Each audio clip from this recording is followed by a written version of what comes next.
The mountain does not wait. Before first light, a high pass begins to vanish. Snow drives sideways between granite walls. On the pasture above, a valley's winter herd bunches against the wind. Below that, the only spring that matters runs under ice that will lock it shut by nightfall. Two riders cut the drift. One knows this ground the way a scar knows a blade. The other was never meant to stand on it at all.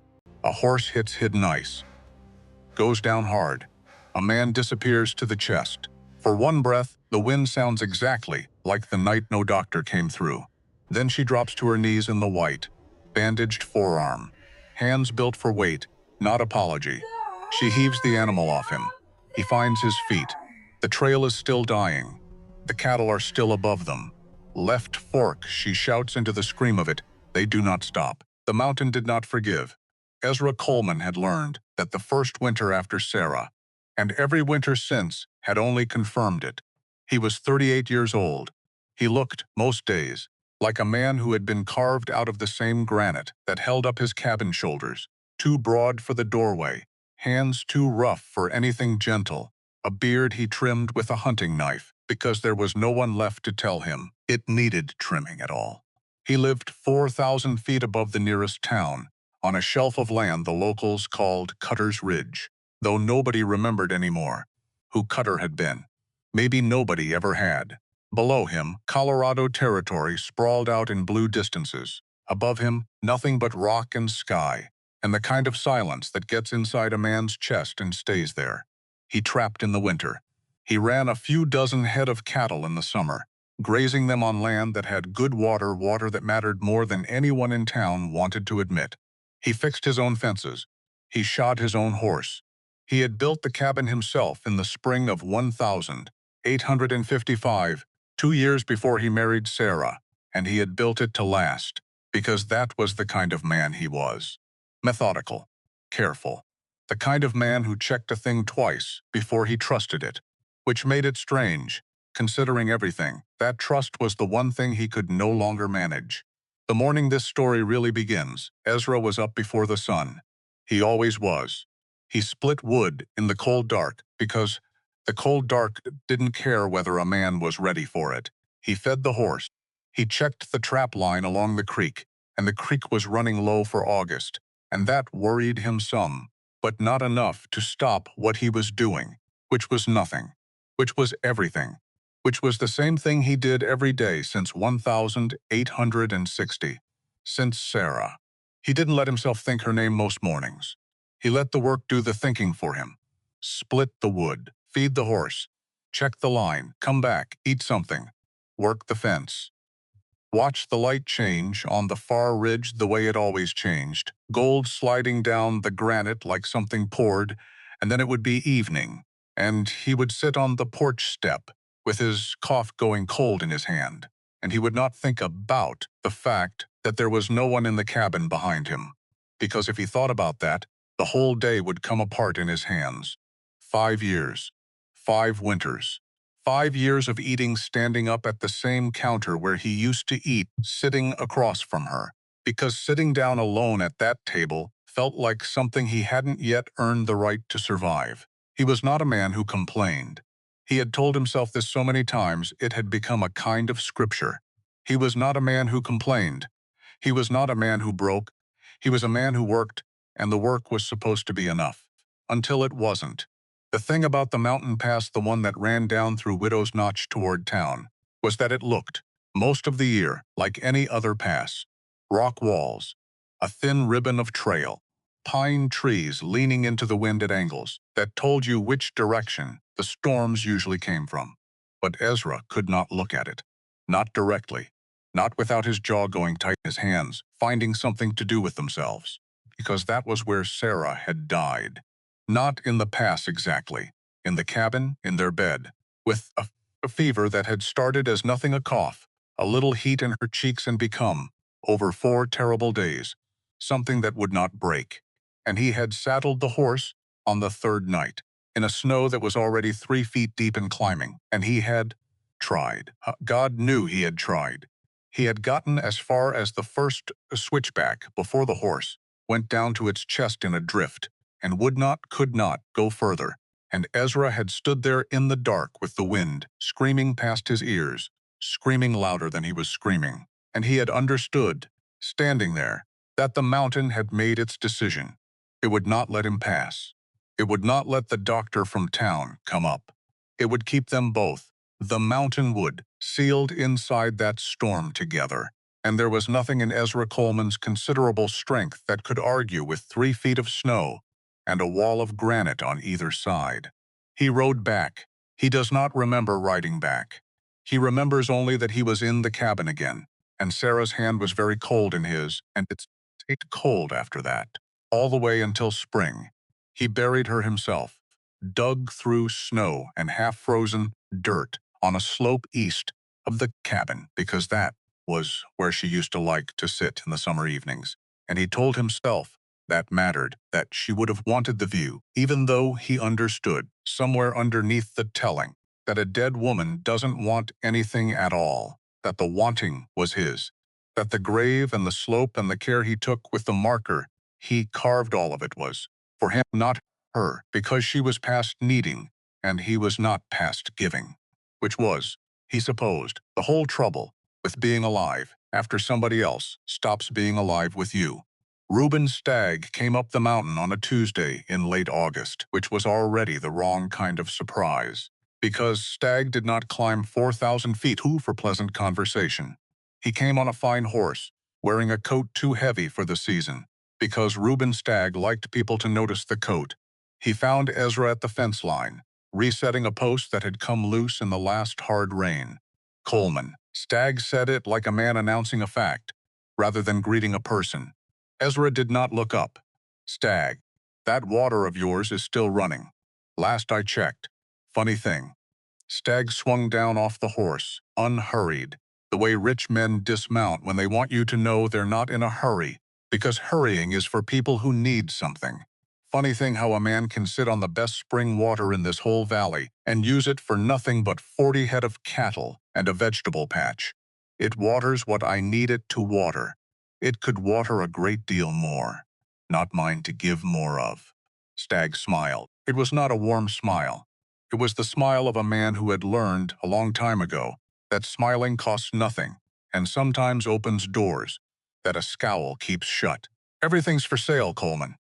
Man just has to name a price he can live with. Ezra straightened. He was taller than Stagg by half a head, and he let that difference sit in the air a moment before he spoke, because some things don't need to be said. They only need to be stood in. Not this. You're a stubborn man. I'm a man with water. You're a man without it. That's the whole conversation, far as I can tell. Something moved behind Stagg's eyes, then not anger. Not yet, something colder and more patient than anger. The look of a man recalculating. You'll want something eventually, Stagg said. Everybody wants something eventually. When you do, you remember I made the first offer. Generous men don't stay generous forever. He rode back down without waiting for an answer, because men like Stagg rarely wait for answers. They wait for circumstances to change the answer for them. Ezra watched him go. He picked the fence post back up. He set it. He did not think about the conversation again for almost an hour, which was, for him, a considerable act of will, except that it sat there anyway, underneath the work, the way a splinter sits under skin, small, persistent, waiting for a reason to hurt. That night, sitting on the porch steps with the coffee gone cold the way it always went cold, Ezra found himself doing something he hadn't done in longer than he could accurately say. He was counting the silence. Not metaphorically, actually counting it. He sat and listened to the wind move through the pines, and he thought, there it is, and there it is again, and there is nothing else. There has been nothing else for 5 years, and something in his chest that had been holding very still for a very long time shifted, just slightly, the way a stone shifts before it decides to roll. His nearest neighbor, a trapper named Odell, had packed up in the spring and gone east to be near his daughter. Odellholmscombe was empty now, 3 miles down the ridge, and its emptiness had a way of making Ezra's own emptiness louder. The way one silence calls to another, he thought about Sarah. He let himself, for once, actually think about her, instead of working his way around the thought like a man walking around a hole in the ice.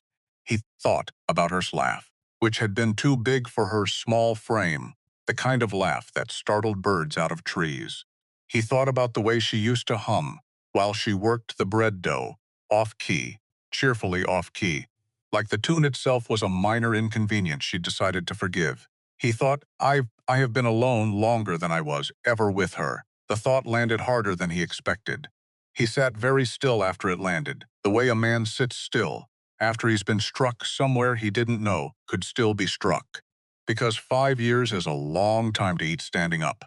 Because a man can build a life around an absence, the way water builds a channel around a stone smoothly, patiently, until the channel looks so natural, you forget there was ever a stone there to begin with. You forget the water used to run straight. Because he was tired. Not tired the way sleep fixes, tired the way only another person fixes. So he made a decision that night that surprised him more than anything Reuben Stagg had said on the fence line that morning. He decided he would write a letter. The letter took him 3 tries, which for Ezra Coleman, a man who wrote perhaps 6 sentences a year, mostly to order supplies, represented something close to a crisis. The first attempt read like a contract. Woman wanted for domestic partnership. Must be capable of frontier labor, including but not limited to cooking, mending, and animal husbandry. He read it back and felt his own stomach turn at it, because it sounded like he was hiring a hand, not asking a human being to share a life with him on top of a mountain that had already taken one. He balled it up, threw it in the stove. The second attempt went too far the other direction, apologetic, almost pleading, full of qualifiers. He was aware his situation was not for everyone. He was aware the winters were hard. He did not wish to trouble anyone who felt herself unsuited. He read that one back too and thought, this sounds like a man begging to be turned down. Which, if he was honest with himself, might have been exactly what he wanted. Rejection was familiar. Rejection he knew how to survive. He balled that one up too. The third time, he sat with the lamp burning low and made himself write the way he'd write a supply order, plain, exact, no decoration, because decoration was a kind of lying, and Ezra Coleman did not lie, not even to make himself sound better. Wanted a woman, serious about frontier life, not frightened by isolation, snow, or hard physical work. Age not a concern. I am 38, widower, 5 years. I own good land and better water, and I do not need a delicate woman. I need a strong one. Someone who can hold her own weight in a life that does not forgive weakness. Someone with substance to her, in body and in nature both. Write, if that describes you, and write honestly, because I have no patience left for anything else. He read it 3 times. It was blunt. It was, possibly, the bluntest thing he had ever put to paper. But it was true, every word, and something in him settled reading it back, the way a man settles when he finally says out loud the thing he's been avoiding saying. He rode down to the trading post the next morning and gave it to Amos Whitfield to send on to the Marriage Bureau in St. Louis, along with the fee, and Amos read it while Ezra stood there, because Amos read everything that crossed his counter. It was one of the small tyrannies of being the only man in town who could send a letter anywhere. Amos's eyebrows went up somewhere around the 3rd line. Strong. Substance to her. Amos looked up. You sure about this wording, Ezra? I'm sure. Most men writing these things ask for pretty, ask for delicate, ask for young. Most men writing these things haven't spent a winter alone on a mountain that doesn't care what a woman weighs, so long as she can carry a full bucket of water without falling down in the snow. Ezra's voice was flat, but there was something underneath the flatness, something that had decided, finally, to stop pretending. I don't want delicate, Amos. Delicate breaks. I need someone who won't break. Amos folded the letter without further comment, which was, from Amos, a form of respect. He sent it that afternoon. He did not know, could not have known, that half the men lounging near the stove in the back of the store had heard every word of it. Gossip in a town of 400 moves the way water moves downhill. It doesn't need help, it only needs a slope. By the following Sunday, the story had grown legs it didn't have on Amos's counter. Ezra Coleman wants himself a fat bride, someone said, and someone else laughed the way men laugh when they've decided cruelty is the same thing as humor, and by the time the story reached the saloon it had grown a punchline where none had existed before. Reuben Stagg heard it there over a drink he didn't need, and something in him, something that had been looking for a lever against the stubborn man on the mountain, recognized an opportunity the way a hawk recognizes a break in the grass. Coleman's gone soft in the head, Stagg, said the men around him, loud enough to carry. Man so desperate for company, he's advertising for the fattest woman money can buy him. That's a man who can't hold on to what he's got much longer. Land like that. He shook his head, performing sympathy, the way he performed everything. Shame to see good water wasted on a man who's clearly losing his grip. The men laughed. Stagg let them. He did not correct the record because the record, as it stood, was doing exactly the work he needed it to do, making Ezra Coleman look like a man on the edge of collapse. A man whose neighbors might, eventually, start to think his land deserved a steadier hand. Which was Stagg understood, a story you had to plant early, long before you needed to harvest it. He raised his glass. To Coleman's bride, he said, and the men around him drank to it, laughing, and none of them thought to wonder whether the woman in question, whoever she turned out to be, might be listening from somewhere they'd never think to look. 400 miles east, in a river town on the Missouri, where the current ran the color of strong tea, and the steamboats came and went with the seasons like something breathing. Martha Doyle stood in the back kitchen of Halloran's eatery with flour to her elbows and heat in her face, and she was, by any honest measure, very good at her job. She had been cooking professionally since she was 15. 16 years now. She had started scrubbing pots and ended up running the kitchen most nights that old man Halloran couldn't be bothered to run it himself, which was most nights because Halloran preferred the front room and the company of men who told him he served the best beef in 3 counties, which he did, mostly because Maddie made it that way. She was 31 years old. She was 31 years old. She was broad through the shoulders and broader through the hips, a woman built the way good bread is built, solid, dependable, made to last through a winter. She had a laugh that came from somewhere low in her chest, and a way of looking at a person that made them feel, whether they wanted to or not, entirely seen. And she had spent 16 years listening to men comment on her size, the way they'd comment on the weather. Something to remark on. Something they felt entitled to have an opinion about, whether she'd asked for one or not.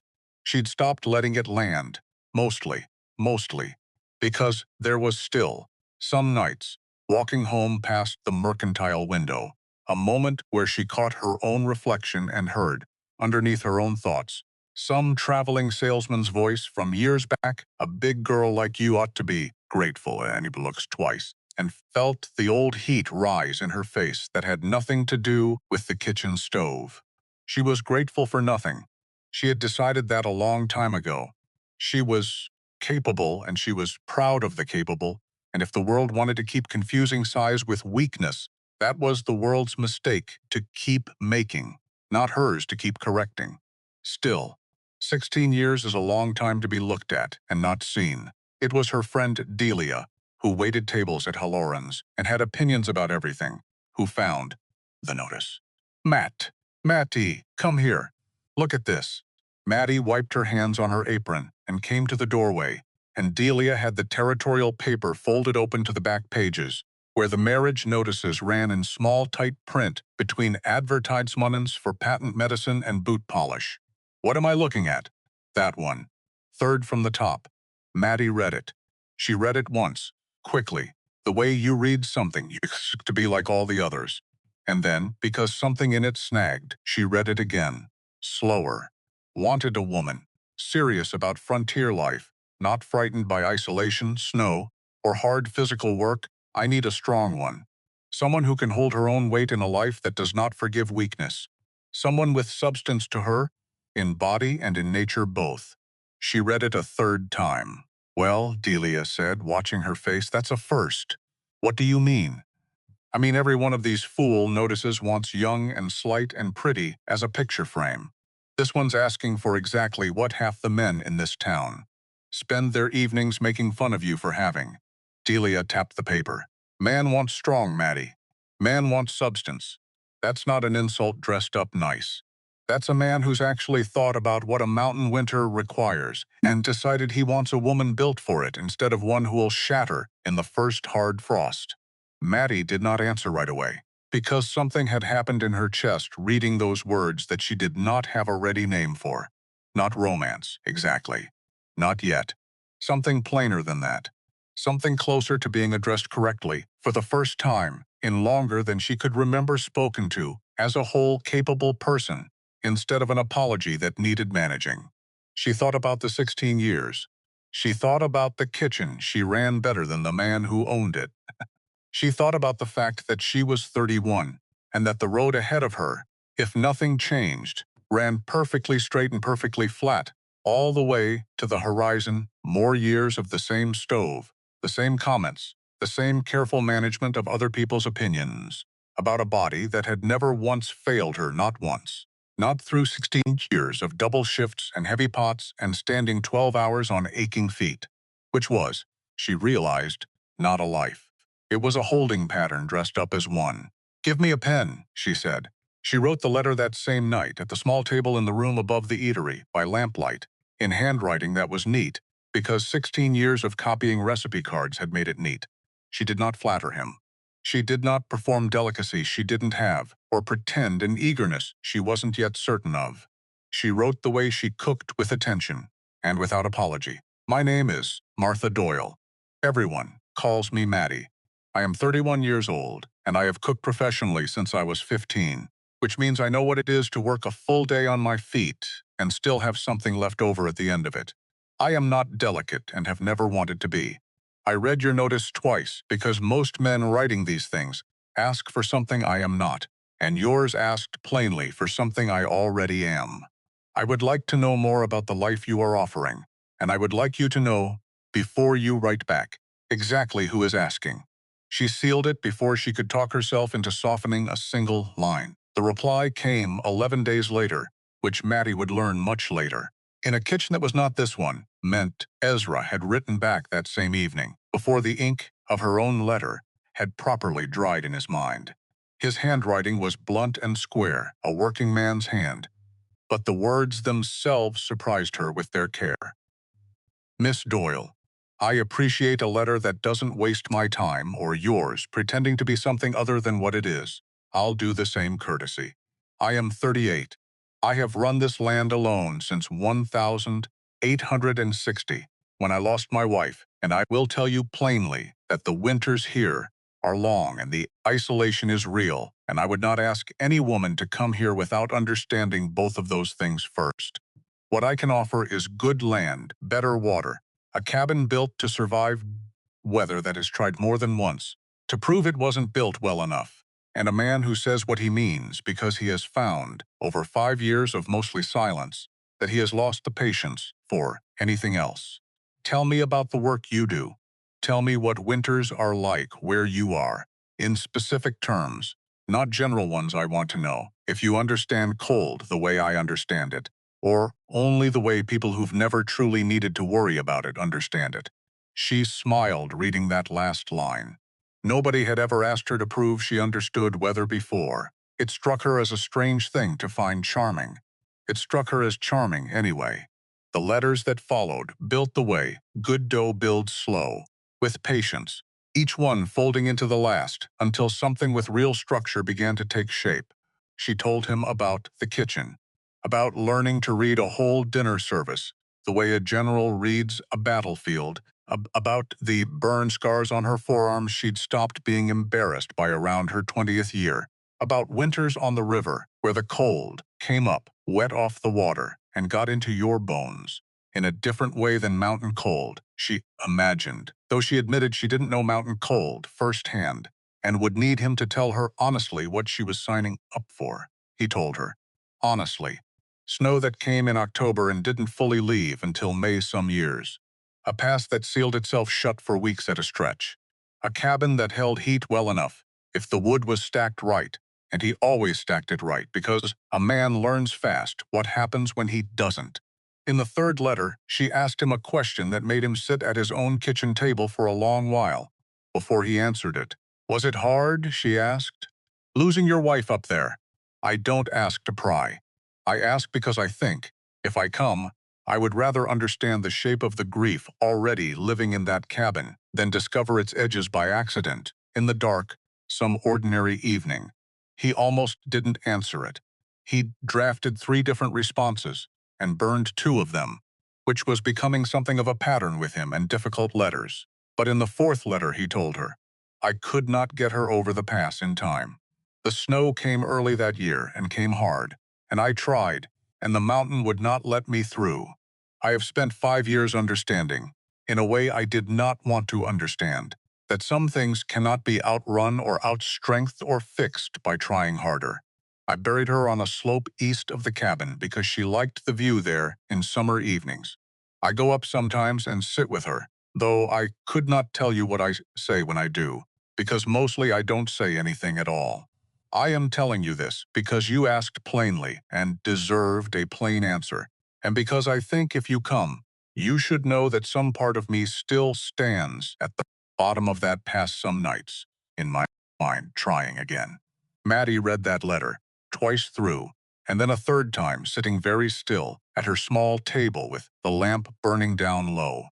Because there was something in the plainness of it, no performance of grief, no reaching for sympathy, just a man setting a heavy, true thing down on the table between them and trusting her to be able to hold it, that told her more about who Ezra Coleman was than any amount of flattering description could have managed in 100 letters. She wrote back that night, "Thank you for trusting me with that. I won't pretend to understand a grief I haven't carried, but I understand carrying something heavy and still getting up in the morning to do the work anyway, because I have done that too in my own smaller way, for reasons of my own. I think a person who can tell a hard truth plainly, without dressing it up or hiding from it, is a person who has done the harder work already. I am not afraid of the shape of what's in that cabin, Mr. Coleman. I am more afraid, if I'm honest, of arriving somewhere and being asked to pretend I don't see it." By the 5th letter, something had shifted between them that neither one named directly, because naming it felt like it might frighten it off.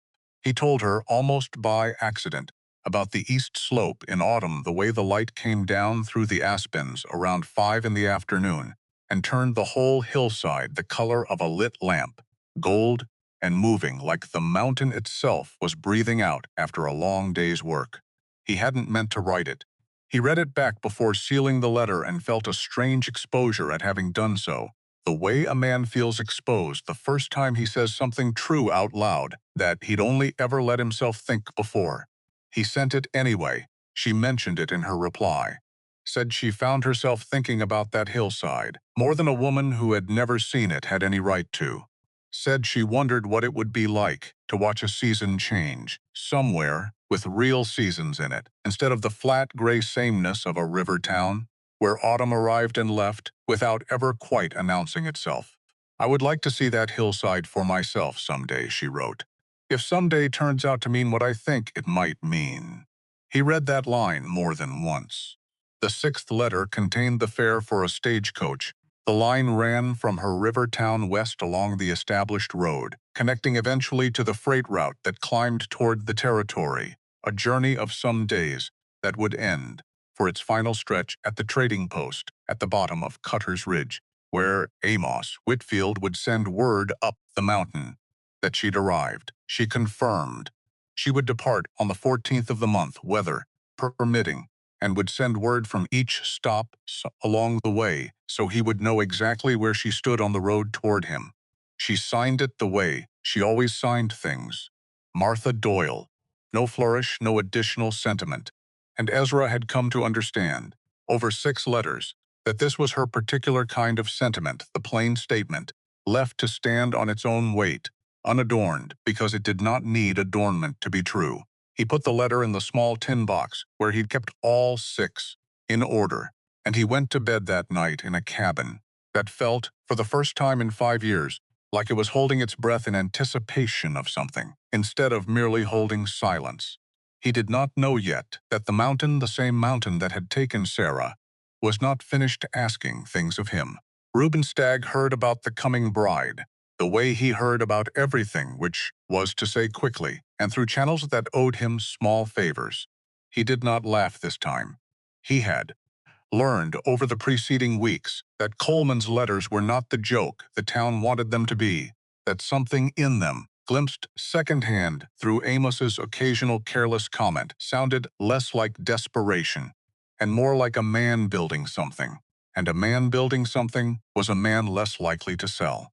Which meant if Stagg wanted that spring water before winter, turned it into leverage he couldn't use until spring anyway, he needed Coleman weaker than he currently stood, not stronger.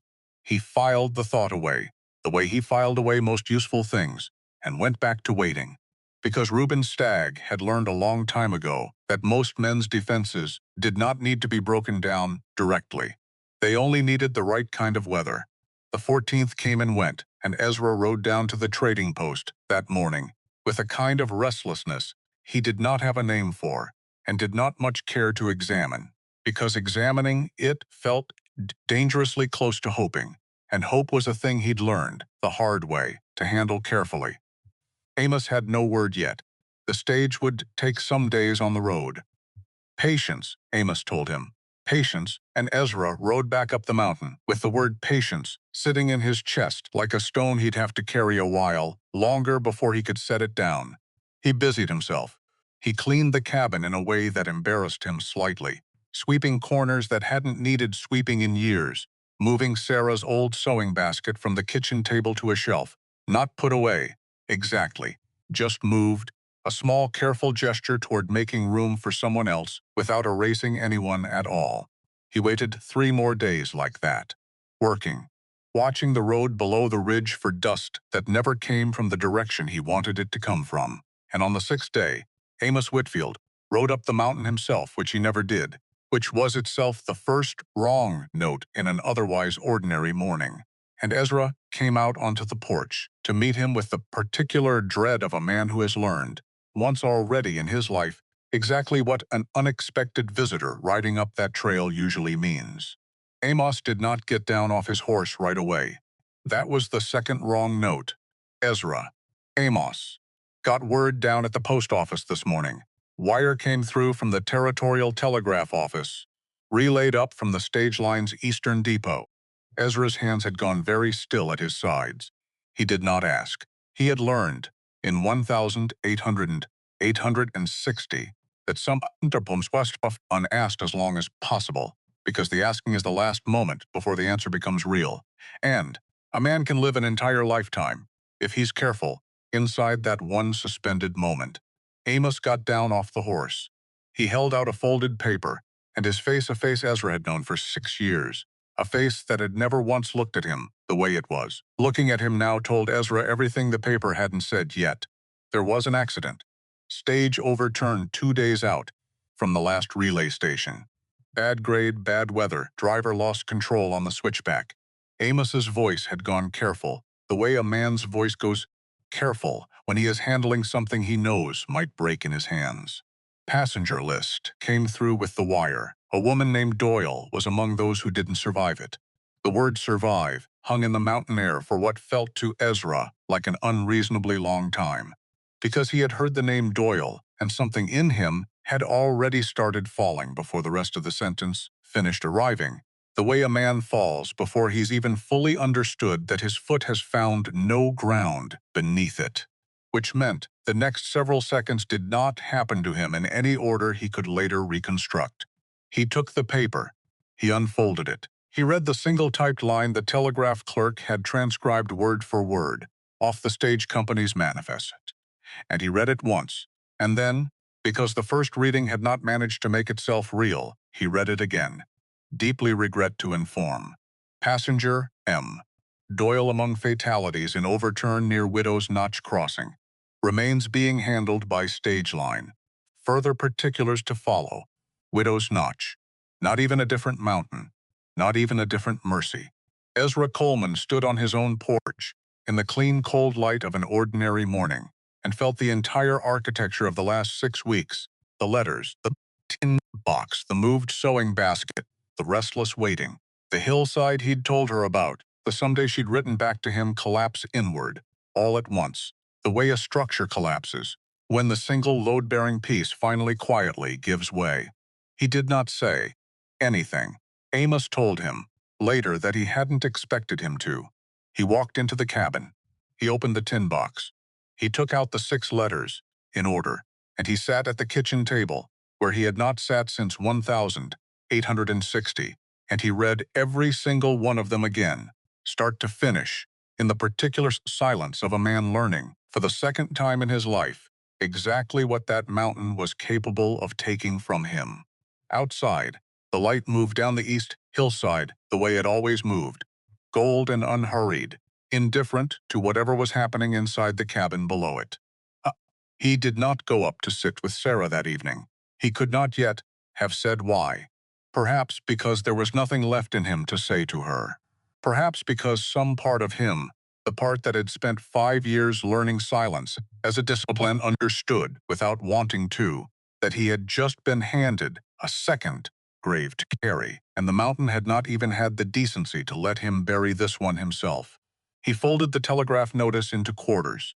He put it in his shirt pocket, over his heart, because it was the only decent thing he could think to do with information that bad, and he sat at that table until the lamp burned all the way down, in a silence that had, until 6 weeks ago, been the only thing he'd known how to live inside, and that now, having briefly tasted something else, felt less like solitude and more like a sentence. Where the Snow Remembers Part 2. The price of silence, grief, Ezra Coleman had learned once already, does not announce itself all at once. It arrives in installments. A man thinks he has taken the full weight of a thing on the first terrible morning, and then the second morning comes, and somehow there is more weight underneath the weight he thought he'd already carried. He did not sleep the night the telegraph notice came. He sat at the kitchen table until the lamp burned down to nothing, and then he sat a while longer in the dark, because getting up felt like agreeing to a day he did not want. The 6 letters stayed on the table until dawn. He did not put them back in the tin box. He could not yet make his hands do that particular kindness for himself. He went about the ranch work the next morning because the cattle did not know grief and did not care to learn it. That was the mercy and the cruelty of animals. Both they needed feeding, whether or not the man doing the feeding had any feeling left in him to spare. He moved through the chores the way a man moves, through a house he's walked through blind 1,000 times. Feed, water, check the fence, split what wood needed splitting, and underneath all of it, running like a current beneath ice, the same 6 words turning over and over. Passenger M. Doyle, among fatalities. He had read those words so many times in the dark hours that they had started to lose their shape, the way any word does if you say it enough times in a row, until it stops being language and becomes only sound. Except it never quite stopped meaning what it meant. That was the trouble. A man can wear a groove into a thought until the thought feels almost bearable, almost background, and then it rises up fresh and sharp again anyway, at the worst possible moment, reaching for the second coffee cup he'd set out from habit before catching himself, or noticing the space on the shelf where he'd moved Sarah's old sewing basket to make room for someone who would now never need the room. He caught himself doing that 3 times before noon. Each time felt like touching a burn before it's finished healing. Word moved down the mountain the way word always moved, and by the second day, Cutter's Ridge had visitors it hadn't seen since Sarah's funeral. 2 women from town rode up, with a basket between them, cornbread, a jar of preserves, a covered dish of something that smelled like it had been made with more care than the occasion strictly required. They did not stay long. They did not ask him to talk about it, which he was grateful for, in a way he could not have put into words, even if someone had asked him to try. "We're sorry, Ezra," the older of the 2 said, standing at the porch step, with her hands folded in front of her, the particular way women fold their hands when they've come bearing something they know cannot fix anything.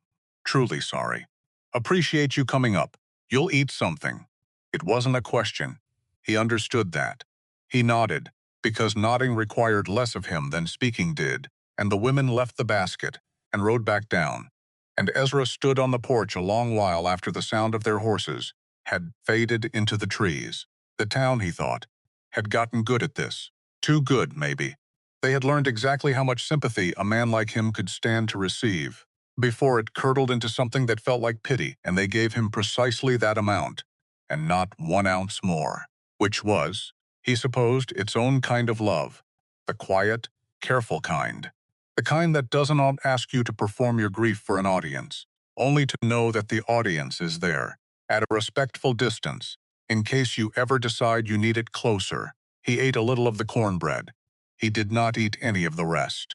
He told himself he'd get to it tomorrow, and tomorrow came and went, and the dish sat mostly untouched on the counter until it started to turn, and he threw it out with a kind of guilty efficiency, as though wasting food were a worse sin than the reason he hadn't eaten it. Down the mountain, in an office above the Mercantile, that Reuben Stagg had built specifically because he liked the way it let him look down on the street below through a good clean window. Stagg sat with his boots up on the desk and a glass of something amber in his hand, and across from him sat a man named Silas Crane. Crane worked for Stagg the way a hound works for a hunter, loyal because loyalty paid, sharp-eyed because sharp eyes paid better. He had a thin face and a way of sitting very still that made people forget he was in the room, until he chose to remind them. Coleman's bride didn't make it, Crane said. Not a question. He'd heard the same news everyone had heard. So I understand. Stagg turned his glass slowly, watching the light move through it. Terrible thing. You don't look torn up about it. I'm a man of considerable feeling, Silas. I just don't waste it on things I can't use. Crane almost smiled. You've got a use for this. I've got a use for anything that puts a man's back against a wall. Stagg set the glass down. Coleman's been sitting on that water 4 years now, telling me no, with that same stubborn face, like the answer's never going to change. But a man with a woman coming, a man building something that man's got reasons to hold out, reasons to think the future's worth fighting for. He let the silence sit a moment, the way he let most things sit, because Reuben Stagg had learned that silence did more convincing than most speeches ever managed. A man who's just lost that future, he said finally, is a different kind of man to negotiate with. A tired man. A man who started wondering what exactly he's holding onto that land for, now that there's no one left to build a life on it with him. Crane understood. That was the thing about Crane, he rarely needed things spelled out twice. You want me to go up there? Not today. Grief's got a shelf life, Silas. Man's too raw right now. He might do something unpredictable out of spite alone, just to prove he's still got fight in him. You wait. You let the silence do its work on him a while first. Let him sit up there long enough on that mountain to really feel how big and empty it's gotten. Stagg picked the glass back up. Then you go. And you don't go in hard. You go in kind. Concerned neighbor kind. A man alone up there. No family. No wife coming now. That's a man who deserves a friend looking out for his welfare. That's the story you tell him. That's the story you tell yourself while you're telling it to him, if it makes it easier. Crane nodded slowly. How long? Stagg considered the window, the gray light coming down, off the peaks in the distance, the particular color the sky went in the weeks before the first real snow. Give it 2 weeks, he said. Winter's coming either way. Let him feel it coming alone. Ezra did not know, of course, that any of this conversation had happened. He would not know it for some time, yet would not know, in fact, until the ground had shifted so many times beneath him that the knowing, when it finally arrived, would feel less like revelation and more like a confirmation of something he'd already half suspected in his bones. For now he only knew the silence. And the silence in the 2 weeks that followed did exactly what Reuben Stagg had predicted it would do. It grew teeth. He tried in those first days to go back to the routines that had carried him through the 5 years before Maddie's letters ever arrived. Split wood, feed the horse, check the line, watch the light move down the east hillside in the evening. Except the routines did not fit the same way anymore. That was the cruelest part of it. He had lived inside that particular silence for 5 years and called it manageable, called it a life he could structure around. And then 6 weeks of letters had shown him what the structure had been hiding, the way a lamp shows you, the size of a room you'd gotten used to navigating in the dark. He could not unknow that now. He tried. He genuinely tried. Some evenings to sit on the porch, step the way he used to sit, coffee going cold, mind going quiet in that old familiar way, and instead, his mind kept reaching for a shape that wasn't there anymore, a voice that wasn't going to answer him from inside the cabin, a future that had folded itself back up into the same flat, straight line it had been before he'd ever written a word to a marriage bureau in St. Louis, which felt, some nights, like a crueler loss than losing Sarah had been. He hated himself for thinking it. He thought it, anyway, in the honest dark when there was no one around to hear him think it and judge him for it. Because losing Sarah had been a thing that happened to him. This felt like a thing that had happened because of him. Because he'd been foolish enough to hope again. Because hope, it turned out, was not a gentle visitor.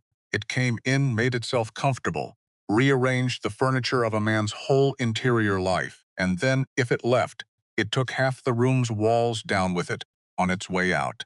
He went up to Sarah's grave on the 9th day.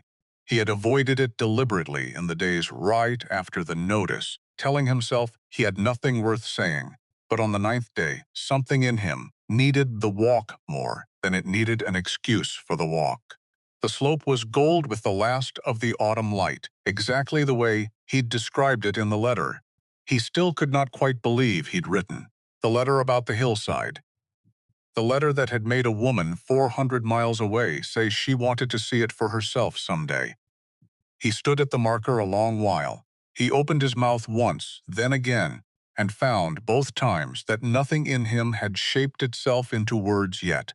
Grief this size did not arrange itself neatly into sentences. It only sat there, heavy and wordless, the way weather sits over a valley before it decides what kind of storm it means to become. So he said nothing at all. He stood until the light went from gold to gray, and then he walked back down in the near-eye dark, and, for the first time since the notice arrived, he slept a few hours straight through before the old dread found him again in the small hours before dawn. The knock came on the 11th day in the early afternoon, while Ezra was up on the barn roof replacing shingles that had come loose in the last storm work he had taken up, specifically because it required enough concentration to keep his mind from wandering somewhere he didn't want it to go. He climbed down to find Silas Crane standing in his yard, hat in hand, wearing an expression that had clearly been rehearsed in a mirror. Somewhere between town and here, Mr. Coleman. Crane's voice had the careful warmth of a man selling something he'd decided to disguise as concern. Wondered if I might have a word. Ezra wiped his hands on his trousers. He did not particularly like Crane, had never had reason to trust anything the man said. But the mountain code of hospitality ran deep in him regardless, deeper than his suspicion. Say your piece. Heard about your loss. Crane's face arranged itself into something meant to look like sympathy. Terrible thing. Whole town's been talking about it. Man building a new life. And then he shook his head, letting the sentence trail off, letting the silence finish the thought for him. Get to it, Crane. Because Ezra had learned, over the years, that men who wanted something from him usually took the long way around to asking for it, and he had lost his patience for the long way somewhere in the last 11 days. Crane's mouth twitched, not quite offense. More the small recalibration of a man whose script had just been shortened without his permission. Mr. Stagg sent me up. He's concerned. Genuinely, Mr. Coleman, for your welfare. A man alone up here, no family coming now. Winter closing in fast, that's a hard road to walk by yourself. Mr. Stagg wanted me to extend, one more time, his offer for the water rights. Generous terms. More than fair considering the circumstances. My circumstances haven't changed the value of that water, haven't they? Crane's voice went soft, almost gentle, which was somehow worse than if he'd pushed harder. Forgive me for saying it plain, Mr. Coleman, but a man building a life needs reasons to keep building. Reasons to keep fighting through a hard winter alone on a mountain that's already taken so much from him. He let that sit a moment. Mr. Stagg only wants to make sure you've got options, is all. In case the fight starts feeling like more than a man ought to carry by himself. Ezra stood very still, because there it was. The thing underneath the concern, thin and cold as a blade under a folded handkerchief. Crane wasn't talking about water, not really. He was talking about whether Ezra had anything left in him worth staying up here for at all. And the terrible thing, the thing Ezra hated himself for even a moment's consideration of, was that some small, exhausted part of him had been asking himself the exact same question every night since the notice arrived. "Tell Stagg I said no." "Same as always?" "Same as always." Ezra picked his hammer back up off the ground, a clear enough signal that the conversation had ended, whether Crane wanted it to or not. "And tell him next time he's got concerns about my welfare, he can bring them up here himself, instead of sending a man to do the asking he doesn't have the stomach to do face to face." Crane's jaw tightened just slightly, the mask, slipping half an inch before he caught it and put it back in place. "I'll pass that along." He rode off without another word. Ezra watched him go, and told himself the conversation hadn't landed anywhere it shouldn't have. He was lying to himself, and some part of him already knew it. Because that night, alone at the kitchen table, he found himself doing the arithmetic Crane had planted in him, like a seed dropped into soil that had already been turned over and left soft and receptive by grief. What was he holding this land for? He turned the question over the way he'd turn a stone in his palm, looking for the smooth side, the side that didn't cut. He had built this place for a life with Sarah. He had kept it out of something that wasn't quite hope and wasn't quite stubbornness, but sat somewhere uncomfortably between the two. And then, briefly, gloriously, he had let himself imagine keeping it, with Maddie, the water flowing to more than 40 head of cattle. Maybe, someday, a garden that fed more than one careful mouth, a hillside that had someone else standing beside him and watched the gold light move across it. And now the land sat around him the way it always had, indifferent, beautiful, and entirely his handily, suddenly too large for one man to justify holding on to, out of nothing but principle. He found the papers Crane had left with him, a formal offer, drawn up in advance, which told Ezra that Stagg had been more confident of a yes than his messenger's careful concern had led on.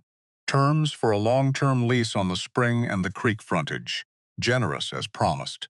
Generous enough that a man alone, tired, freshly hollowed out by loss, might reasonably look at the number and think, what exactly am I proving by refusing this?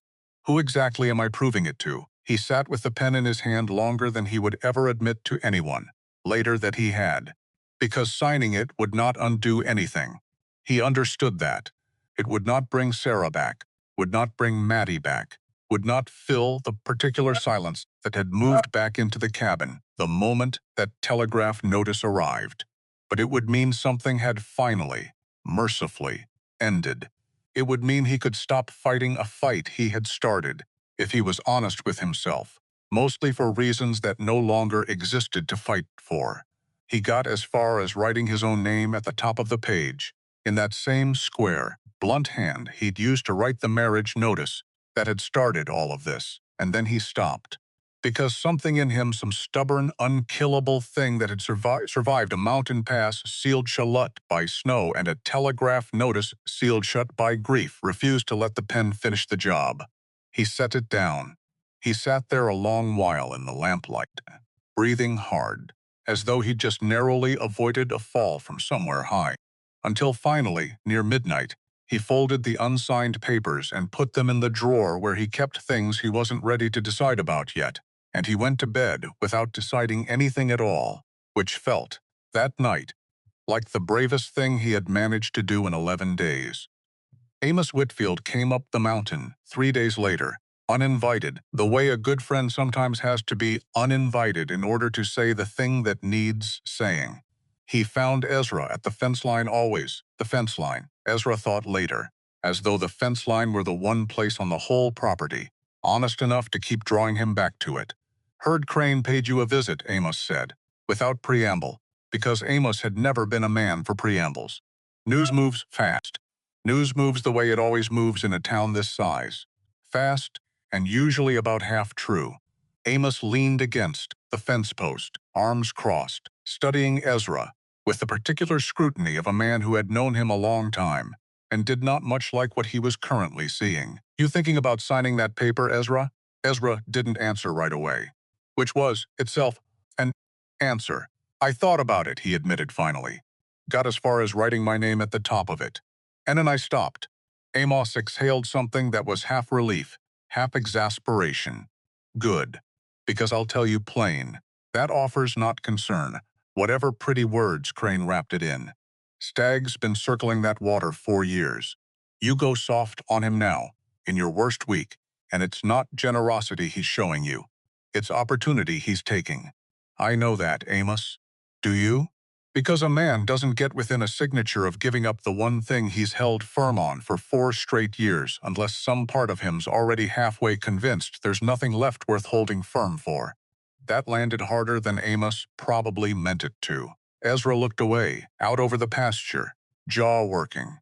"Maybe there isn't," he said quietly. "Maybe I already lost the thing I was fighting to keep this land nice for." Amos was quiet a moment. When he spoke again, his voice had lost its edge, gone gentler. The voice of a man about to say something he'd clearly been turning over on the ride up. "You want to know something odd, Ezra?" "What?" "That wire that came through. The one about the accident." Amos scratched at his jaw, choosing his next words with visible care. "I've sent and received a fair number of these notices over the years, doing this job. Bad business, all of it. But usually the particulars come through clean. Full name. Confirmed identification. This one came through with just an initial. M. Doyle. No first name given at all, not even in the follow-up particulars they promised and never sent." Ezra's whole body had gone very still. "What are you saying, Amos?" "I'm not saying anything, for certain. I've got no business raising a man's hopes on nothing more than a hunch and a clerk's sloppy telegraph transcription." Amos held up a hand, as though warding off the very hope he'd just planted. "I'm saying only that in a bad accident, in bad weather, with a manifest full of names and a station clerk working fast under pressure, mistakes happen. Names get confused. Especially common names. Especially when there's more than one woman on a passenger list sharing a surname." Ezra had not considered, until this exact moment, that there might have been more than one Doyle on that stagecoach. The thought hit him with a force that nearly buckled his knees, the same way another piece of paper, miles from now, on a different platform entirely, would nearly buckle them again, though he did not know that yet, could not have known it, standing at his own fence line with hope, suddenly dangerously, alive in his chest for the first time in 11 days. "I need to know for certain," he said, and his voice had gone rough in a way it hadn't been rough since the night the notice first arrived. "I know you do." Amos nodded slowly. "I'll send an inquiry down the line. Ask for full particulars. First name confirmed. Direct from the stage company's Eastern office, instead of relying on whatever got garbled coming through the relay stations. It'll take time. These things always take time. How much time? Could be a week, could be longer, this deep into the season, with half the relay stations already shorthanded for winter." Amos put a hand briefly on Ezra's shoulder, a rare gesture from a man not given to much physical warmth. "But I'll send it today. And Ezra, don't go signing any papers from Reuben Stagg while we're waiting to find out. Man like that smells uncertainty on a person, the way a wolf smells a limp in the herd. Don't give him the chance to use it." The inquiry went out that afternoon, carried down the relay line, by wire, and then Ezra understood it would need to travel by a combination of telegraph and physical mail to reach the Stage Company's records office, wherever exactly that office sat, because the Frontier's communication ran on a patchwork of wire and horseback and river traffic that moved at whatever speed the weather and the season allowed it to move, which meant waiting, which was, Ezra had already learned twice over in his life, the cruelest work a man could be asked to do. He tried to keep himself busy in a way that felt almost frantic compared to the careful, measured man he'd been for 5 years before any of this started. He rebuilt a section of fence that didn't strictly need rebuilding. He butchered and salted more meat than the winter actually required, as though sheer physical labor could somehow speed the mail along by force of will alone. Because hope, it turned out, was worse than grief in one particular way. Grief, at least, had a shape you could learn to live inside. Hope kept changing shape on him, hour to hour, some mornings, small and cautious, easy to carry, and other mornings enormous and unmanageable, filling up his whole chest until he could hardly draw a full breath around it. He caught himself, more than once halfway through a sentence directed at no one, rehearsing what he might say to her if it turned out to be true, and then he'd catch himself doing it and stop hard, mid-thought, the way a man stops himself right at the edge of a ledge he's not sure will hold his weight. Don't, he told himself. Don't build the whole house before you know if there's ground to build it on. Except telling himself not to hope did nothing to actually stop the hoping. That was the trouble with hope. It didn't much care what a man told it to do. 9 days into the wait, a traveler came through the trading post, a freight driver who ran the eastern route regularly, hauling goods up from the river towns toward the mining camps further west, a man who'd passed through the relay station near Widow's Notch Crossing not 2 weeks after the accident itself. Amos brought him up the mountain, personally, which told Ezra, before the man had said a single word, that whatever he'd come to say was worth the ride. Tell him what you told me, Amos said. The driver, a weathered man named Coffee with a voice like gravel shifting underfoot, turned his hat over in his hands, choosing his words with the particular caution of a man who understood he was about to hand someone either the best or the worst news of their year and did not want to get the delivery wrong. Wasn't there for the accident itself, Coffee said. Came through after. But the relay station keeper, fellow named Truett, he told me about it plain, since it was the only thing anybody at that station had talked about in weeks. He glanced at Amos, then back to Ezra. Said there were 2 women named Doyle on that coach. Sisters-in-law, near as anybody could work out, traveling together part of the way, though only one of them was continuing on west past the relay. Ezra's heart had gone somewhere, entirely outside his control. One of them didn't survive the overturned coffee, continued. Older woman. Name of Grace, Truett said, though the manifest had her down proper as G. Doyle, and I expect in all that confusion, with 2 Doyles on the same list and the manifest half charred where the lamp had caught, before they got the fire out, somebody working fast just grabbed the wrong initial off the page. And the other. Truett, said the other one younger woman. Heavy-set, kind sort. From what he could tell, she came through banged up. Burn on her arm, he said, from trying to help drag another passenger clear of the wreck before the fire spread. Doctor at the relay station saw to it. She was laid up there a few days on account of the delay it caused, missed her connecting coach entirely, had to wait on the next one through. Ezra could not speak, because the words were arranging themselves into a shape he had not let himself believe in for 11 days. And the arranging of that shape felt, physically, like something breaking open in his chest that he'd spent 11 days welding shut out of pure self-preservation. Is she? His voice cracked clean in half, the way a green branch cracks under weight. It isn't built to carry. He had to start again. Is she alive? Last Truett knew far as I heard it told. Yes, though I'll tell you plain. Mr. Coleman, I'm passing along a story I heard secondhand from a man I trust. About an accident I wasn't there to see myself. I wouldn't want to swear to particulars I can't confirm with my own eyes.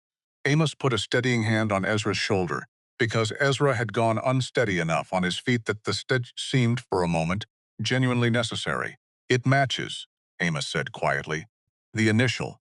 The confusion with 2 names on one manifest.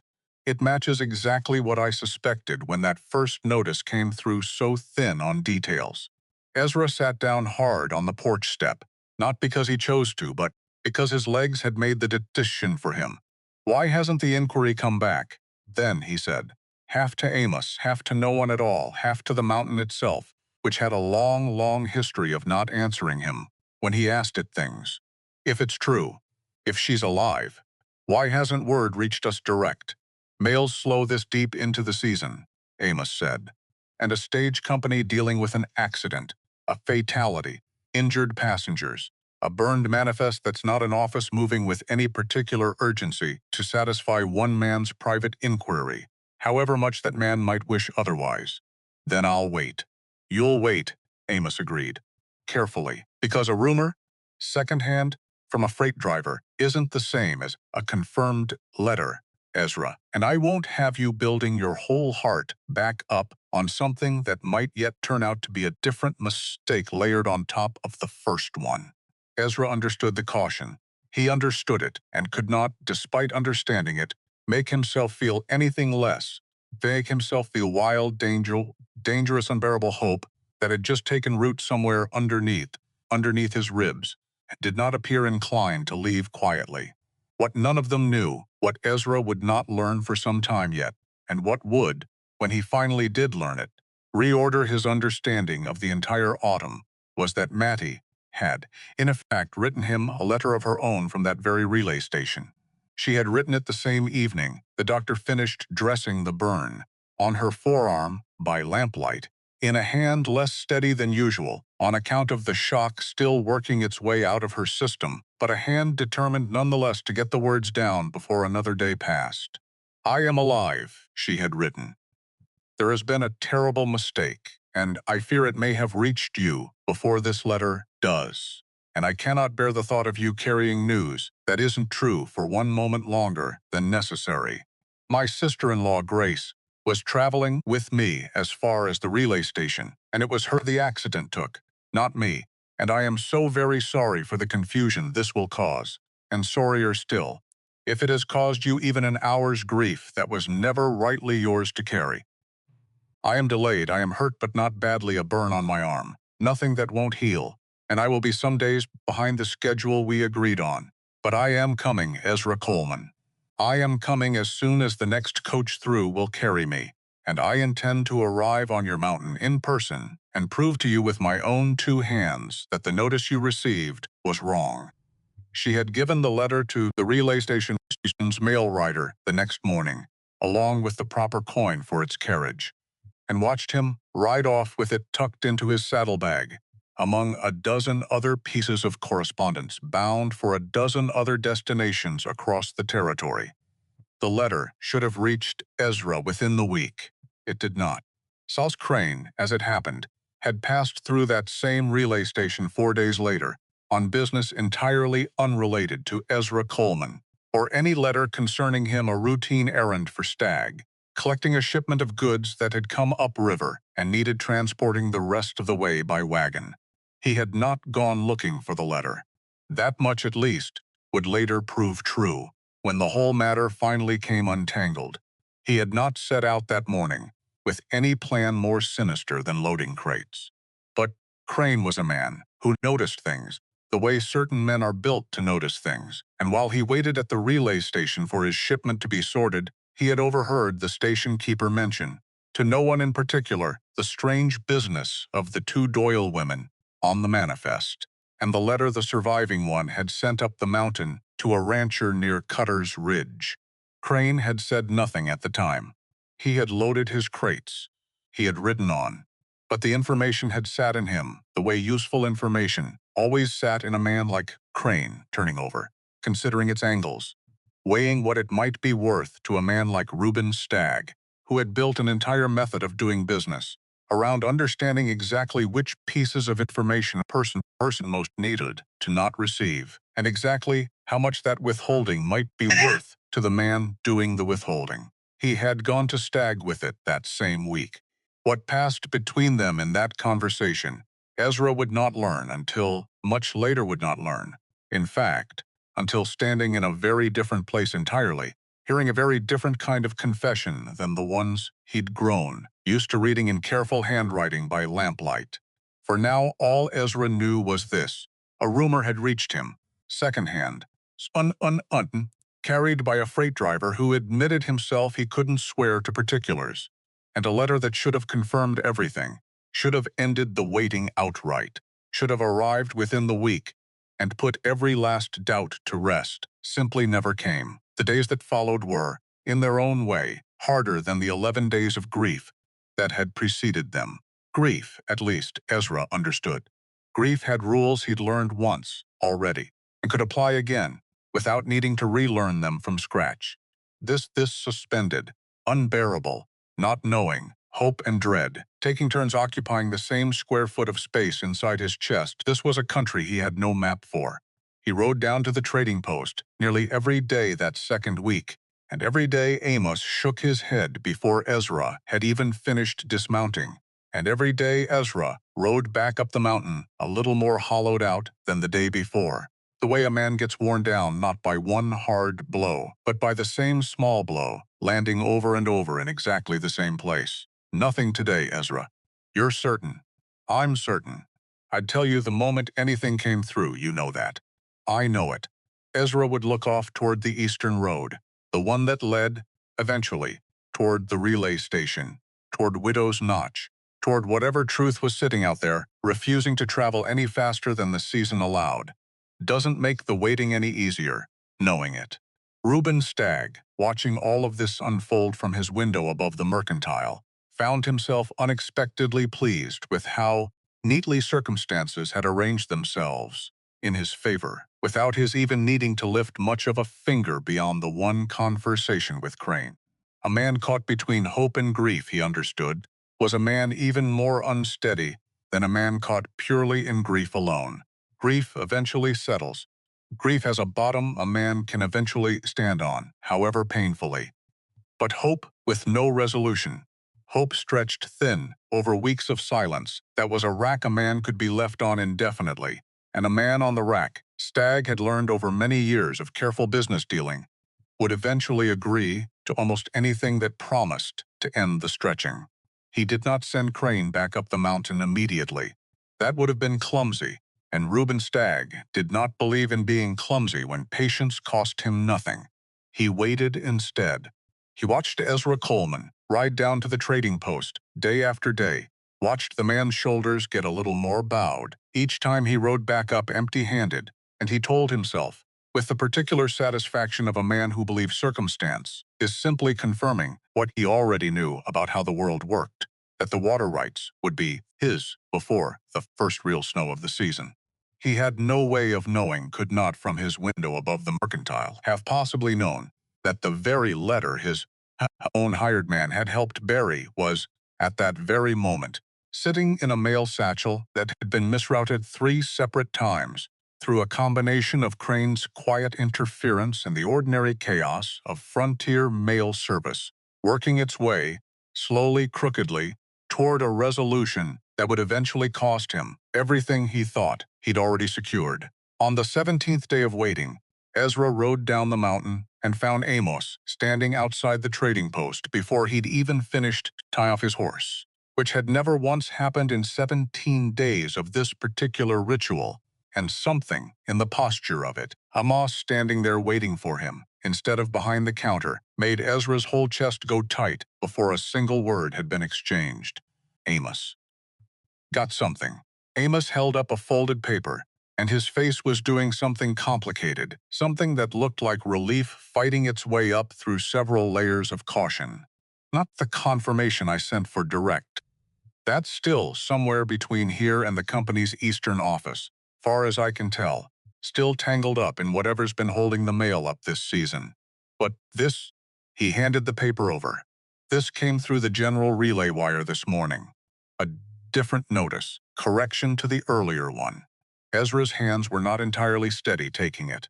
Correction to prior notice, stop fatality in Widow's Notch. Overturn confirmed as G. Doyle, not Doyle. Stop records error due to similarity of names on damaged manifest. Stop M. Doyle, confirmed surviving passenger. Stop. Further travel details to follow under separate correspondence. Ezra read it once.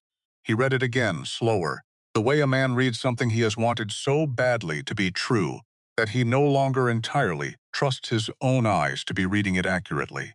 Confirmed surviving passenger. He did not remember sitting down.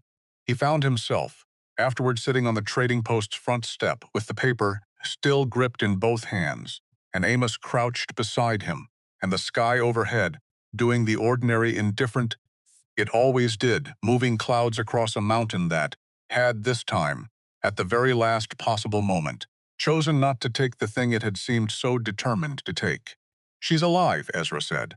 Not a question. A fact he was testing out loud. The way a man tests weight on a bridge he isn't yet certain will hold him. "She's alive," Amos confirmed. Ezra put his head in his hands. He was not by nature or by history a man given to open displays of feeling, had not allowed himself one since the morning after Sarah's burial, 5 years ago, when he decided that feeling things too, visibly, was a luxury a working man on a mountain couldn't reliably afford. He allowed himself one now. Amos, to his credit, said nothing about it, only stayed crouched there beside him on the step until Ezra had gathered himself back into something resembling composure. "Further travel details to follow," Ezra said finally, reading the line again. "Under separate correspondence, meaning there's a letter coming. Should be. Should have already come, by the sound of it. If she wrote right after the accident like this suggests she might have." Amos's face did something careful then, something that told Ezra this thought had already occurred to him too, and had not been sitting comfortably. "Could be," Amos agreed slowly. "Mail's slow this season. Could be lost entirely, given how tangled that whole manifest business got. Could be sitting at some relay station still, waiting on a rider heading this direction." He hesitated. "Or it could be something else." "Meaning what?" "Meaning I don't know, Ezra, and I don't like guessing at things I can't back up with anything solid." Amos stood, offering Ezra a hand up. "What I know for certain is this: she's alive. That much the wire confirms plain as day, straight from the company's own records. No room left for a manifest mix-up this time. Whatever letter she may or may not have sent, whatever's holding it up if she did, that's a separate mystery, and one I intend to keep pulling at until it unravels." Ezra rode back up the mountain that afternoon in a state he did not have adequate language for. Something between joy and vertigo. Something like standing on solid ground again after standing for 17 days on ground he'd half expected to give way beneath him at any moment. "She's alive." He said it out loud, once to the empty trail ahead of him, just to hear how the words sounded outside his own head. They sounded out loud even more impossible than they'd sounded on paper. Except impossible was not the same as untrue. He had learned that distinction, painfully, over the last 17 days, and he intended to hold on to the lesson. He thought about the letter that should have come and hadn't. He turned the thought over the way he turned over most things that troubled him, looking for the explanation that required the least suspicion of anyone, because suspicion did not come naturally to him, and he preferred, where possible, to leave it for last. Mail was slow. The season was turning. Relay stations were short-handed, riders spread thin across a territory that stretched further than most men in the East could properly picture. There were 100 ordinary explanations for one letter's delay, and Ezra told himself, riding up the last stretch of trail toward his own cabin, that the ordinary explanation was almost certainly the right one. He did not yet know to suspect Silas Crane of anything beyond being an unpleasant errand boy for an unpleasant man. He did not yet know that the delay eating away at him was not the ordinary chaos of frontier mail service, but something considerably more deliberate. He would learn it, eventually, but not yet. For now, he had a different, more immediate decision in front of him, and it was one he made almost the moment he rode back down off his horse, standing there in the fading light, with the notice still folded in his shirt pocket, exactly where the earlier, wrong notice had once sat. He was not going to wait any longer for a letter that might or might not ever arrive, tangled up somewhere in the slow, uncertain machinery of frontier mail. He was going to go find her himself. The decision, once made, settled into him, with a kind of clarity he hadn't felt since before the first notice arrived at all. He would ride down to the relay station near Widow's Notch, the same crossing. He understood with a grim, private irony that shared its name with the past that had taken Sarah, and he would find out for himself, with his own eyes, exactly where Mattie Doyle stood on the road toward him, and why her letter, if she'd sent one, had not yet found its way into his hands. He spent that evening preparing in a manner more careful than he'd prepared for anything in years.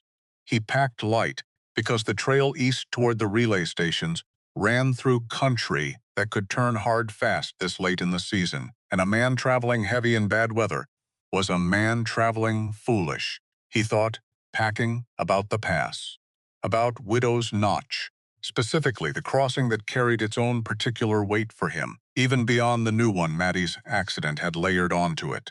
He had not traveled that direction, not that far, not past the point where the trail toward the plates Hod tried and failed to reach 5 years ago, since the night the snow had stopped him cold and made a widower of him before winter had even properly begun, which meant this trip would ask something of him beyond simple travel.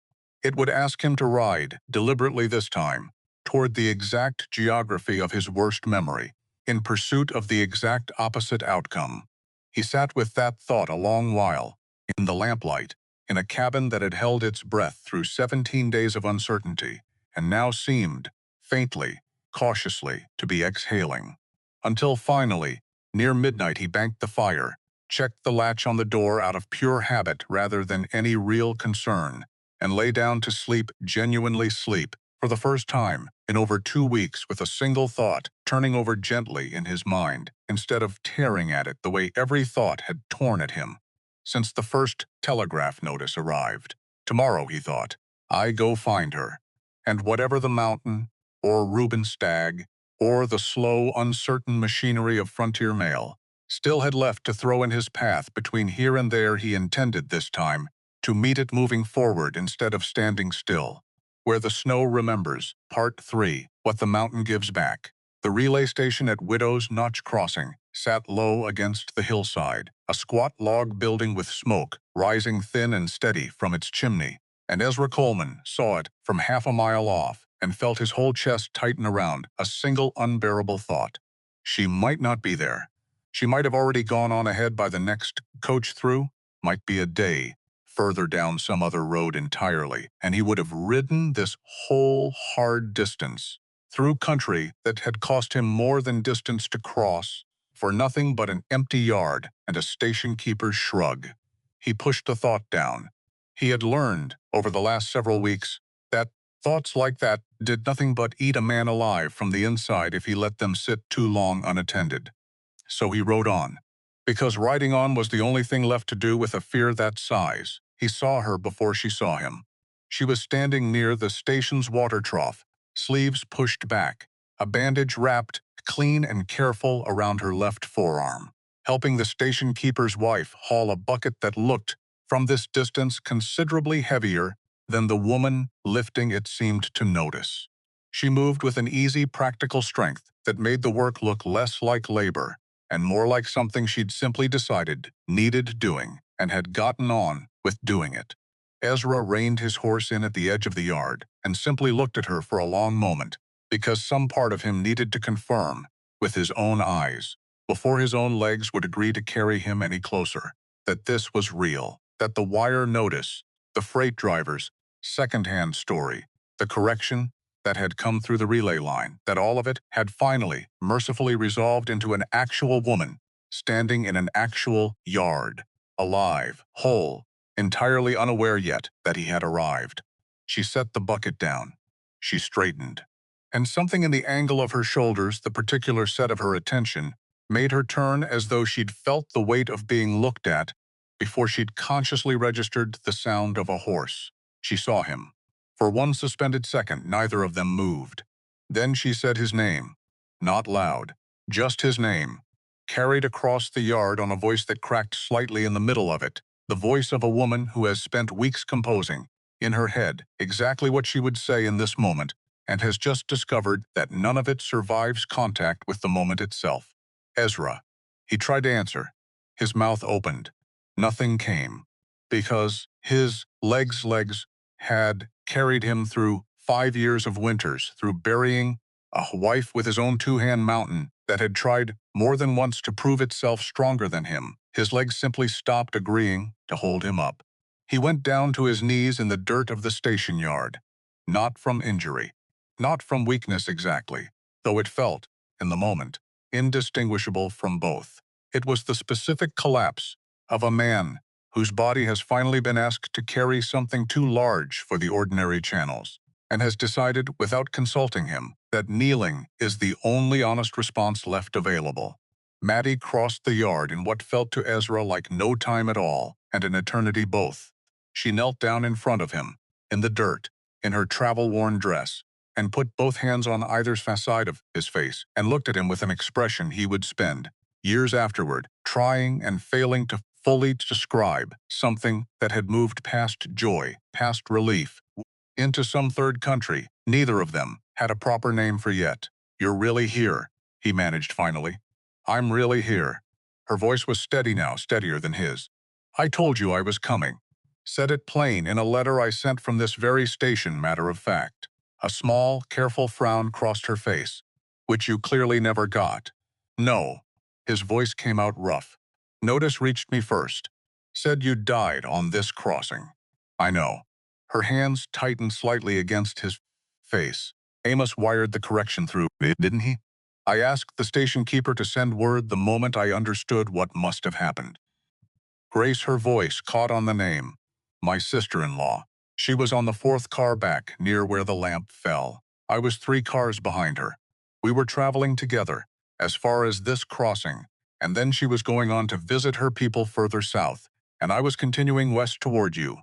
And in all that confusion, the fire, the smoke, everybody shouting at once in the dark, somebody working the manifest by lamplight just grabbed the wrong initial off a burned page." Ezra closed his eyes. When he opened them again, something in his face had settled. The way water settles once a stone has finally stopped moving beneath its surface. "I'm sorry," he said. "About Grace. Thank you." Maddie's jaw tightened, the particular tightness of a woman holding grief carefully in one hand, while trying to tend to something urgent in the other. "I'll grieve her proper once. I've got the strength for it. Right now, I've got nothing left in me but relief that it wasn't the mistake going the other direction. That you weren't the one left, standing at a station believing the wrong thing about somebody you'd never see again." "I did believe it," Ezra admitted. "For 11 days. Believed it clean through, until Amos found something odd in the wording. I wrote you the moment I could hold a pen steady enough. Told you everything. Told you I was coming regardless, burn and delay and all." She shook her head slowly. "That letter should have reached you inside a week. It never came." Something crossed her face, then not suspicion exactly. Not yet, more the beginning of a question she didn't yet have enough information to properly ask. "That troubles me more than it probably should." "Troubles me too."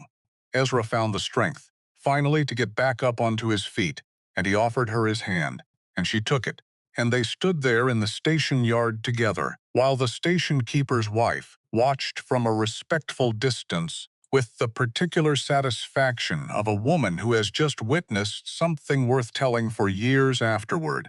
"Amos is looking into it. Whole business with that letter not arriving. I've got a bad feeling it wasn't ordinary bad luck." "What kind of feeling?" "The kind I don't want to say out loud yet, until there's something solid to hang it on." He looked at her, really looked, taking in the bandage, the exhaustion under her eyes, the particular steadiness she carried despite all of it. "Right now I just want to get you home. Whatever's tangled up in that missing letter, it can wait a while longer to get untangled." They set out, the next morning, after Maddie had rested one full night, at the relay station, and Ezra had seen to the horses and arranged, with the station keeper's help, a wagon for her trunk and the remainder of her things. The ride back toward Cutter's Ridge took the better part of 2 days, and Ezra found himself on that ride, learning things about Maddie Doyle that 6 weeks of letters had only sketched the outline of. She did not complain about the cold, though the cold was real and biting this late in the season. She did not ask him to slow the pace for her sake, though he slowed it anyway, out of a careful afootness that surprised him coming from himself. She talked, when she talked at all, about ordinary things, the shape of the mountains against the sky, a hawk circling low over a meadow, the particular quality of silence out here, compared to the constant low hum of a river town that never quite went quiet even at its quietest hour. "It's bigger than I pictured," she said on the second afternoon, looking out over a valley that had opened up suddenly below the trail. The letters gave me the words for it. Didn't quite give me the size. Words rarely do. No. She was quiet a moment. I like it anyway. Might like it more for being bigger than I pictured, not less. He glanced at her, and something in his chest did something he hadn't fully felt since before Sarah, a kind of quiet, unguarded gladness, entirely without complication, the simple pleasure of watching someone new find something to love in a place he'd loved alone. For so long, he'd half forgotten it could be loved any other way. "There's a hillside," he said, "east of the cabin. I wrote you about it. I remember every word of that letter. Wanted you to see it yourself before I said anything more about it."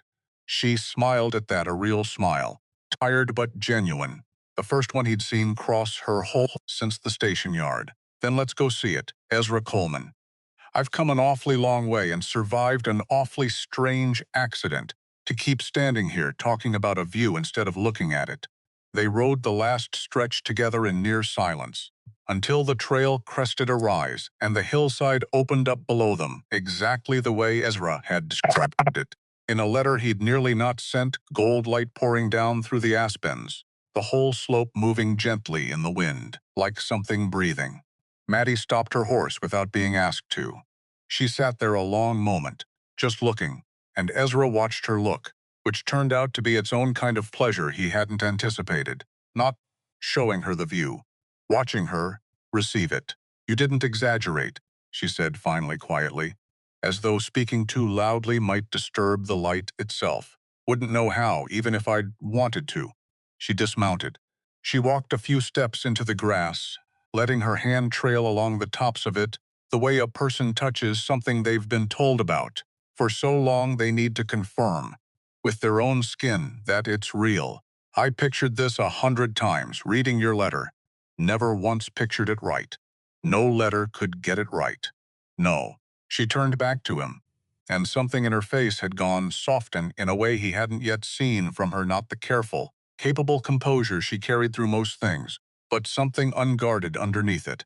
"I'm glad I came far enough tact to see it be wrong." He came and stood beside her, and for a long while neither of them said anything further. They simply watched the light move the way it always moved, gold sliding down the granite, and Ezra understood, standing there, that he had spent 5 years describing this hillside to no one, and that showing it to someone, finally, felt less like sharing a view and more like finally being fully seen himself. The first weeks at the cabin settled into a rhythm that surprised them both with how naturally it arrived, given everything that had preceded it. Maddie took to the kitchen the way she took to most things, with a quiet, thorough competence that required no instruction and welcomed no interference. She learned the particular quirks of the stove within days. She reorganized the pantry in a manner Ezra would never have thought to attempt himself, and found, once she'd finished, that he could locate everything faster than he ever had before. She was not frightened by the isolation, exactly as she'd promised in her very first letter. On evenings when the wind came hard off the ridge and the cabin creaked and settled around them, the way old wood does in cold weather, she sat by the stove and mended or read by lamplight, entirely at ease, and Ezra found that her presence in that particular chair changed the whole character of the cabin's noise, made the creaking sound less like a house grieving and more like a house simply talking to itself, the way old houses do. He caught himself watching her more than was strictly necessary, looking up from the fence line to check the kitchen garden, listening for her voice from wherever he happened to be working. He recognized it as excessive. He could not entirely make himself stop. She noticed. Of course she noticed. She was the kind of woman who noticed most things, sooner or later.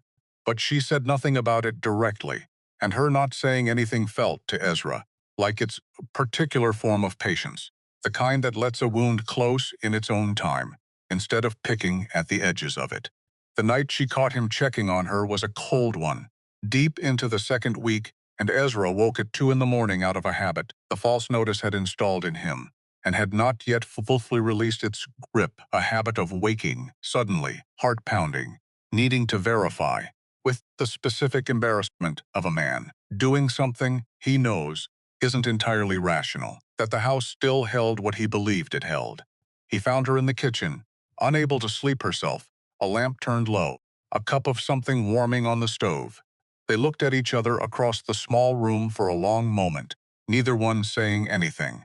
Then she poured a second cup without a word and set it across from her own at the table, and Ezra sat down, and for the first time since the notice had ever arrived, he really told her, start to finish, without the careful editing a man does when he's protecting himself as much as his listener, exactly what those 11 days of grief had felt like from the inside.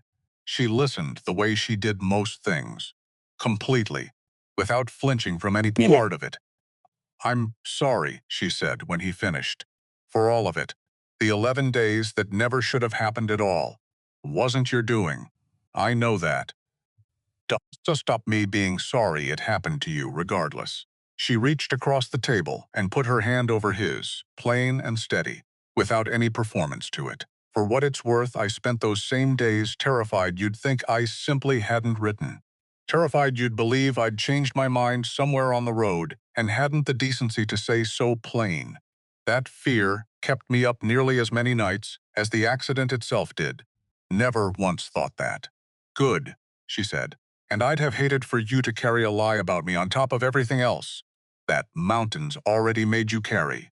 Amos rode up 3 days later with news that had clearly been sitting heavy on him the whole ride, judging by the set of his jaw when Ezra came out to meet him. Found something, Amos said, without preamble. Won't like it. Say it anyway.